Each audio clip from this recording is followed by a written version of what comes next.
Hey YouTube, today I want to kind of talk about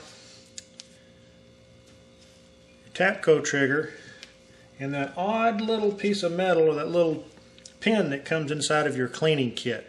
Everybody pretty much gets one. It's just a little pin that comes inside of here, and everybody's like, you can pretty much figure out what everything else is. You know, we know the Jag also has a thing for the patch there to clean the rifle. Screwdriver, front sight adjustment. You know, you put all this in here and it turns into a, you know, you can use it to adjust your front sight. Of course, we all know this one's for cleaning out the barrel.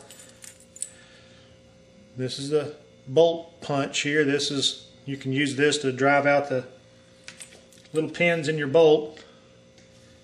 You shouldn't have to really hammer on them. You might lightly tap it. This thing here actually turns into a hammer. Or at least you can use it for that. It may not have been intentionally made that way, but you can use it that way. But there's also one little item that comes in here too. You can hear it rattling around in there. That's this little pin right here. People all look at it and go, well, what is this little pin for? It's all tapered on one end. What is that for? Well, I'll explain it to you here in a minute. Most people who have an AKM or AK variant or whatever pretty much know about the Tapco G2 triggers, which is what this is. It counts for 3 compliant parts. You've got the trigger, the sear, and of course the hammer, which is inside, still in the gun. I didn't take it out, I took this out. Those count for 3 compliant parts. The neat thing about the G2 triggers is they've got this little sleeve here. And the sleeve keeps the sear and the spring and everything all together. That makes it real easy to drop it in, take it out. And then your pin that goes through your receiver, of course it just goes right in there. This was not just somebody going, you know what would be a cool idea to be able to keep all that together if we could pin all that together where it stayed together. It makes it easier to put in and take out, which it really does. But this wasn't something that somebody thought, you know, at Tapco. Of course, I mean, Tapco didn't design these triggers. Someone else did. I don't know who did, but I heard that Tapco bought the rights to it. And that company, as far as I know, still makes the trigger. They just sell them with the Tapco name on it now. But anyway, they didn't come up with this as a, man, that'd be a great way to get the headache out of putting all that stuff back into your rifle. In the original rifle, you don't have that sleeve. All you have is your pin that goes through all the full auto parts, which look very similar to this. I mean, the trigger's basically the same, but the hole's small enough that this sleeve will not fit in here. Only the pin will.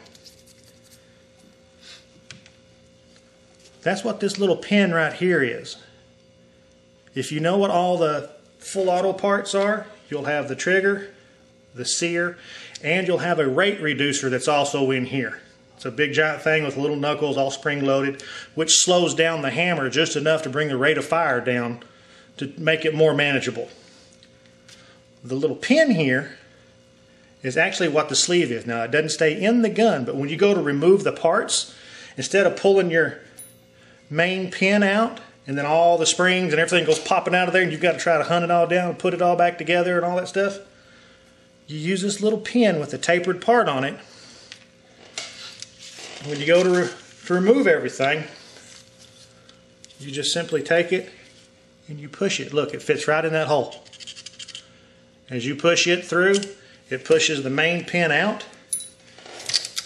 Once the main pin's completely out and this is inside of here, the whole thing will be captured together. All the rate reducer, the seared, everything will all be together, and you can pull the whole thing out. And you can put it right back in there. Take your pin, push it back through the hole on the big side like you're supposed to. It pushes this little bitty pin right back out. And there you go. You didn't have to remove all of this stuff. Because if some places get full auto parts, other places, depends on what part of the country you're in, you know, they automatically remove them from a parts kit. Some people get them, you know, they throw them away or just throw them in a box or whatever. You don't use them. You don't really need them.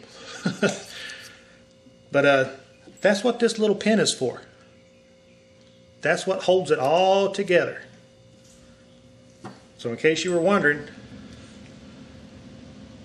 that's what the pin's for.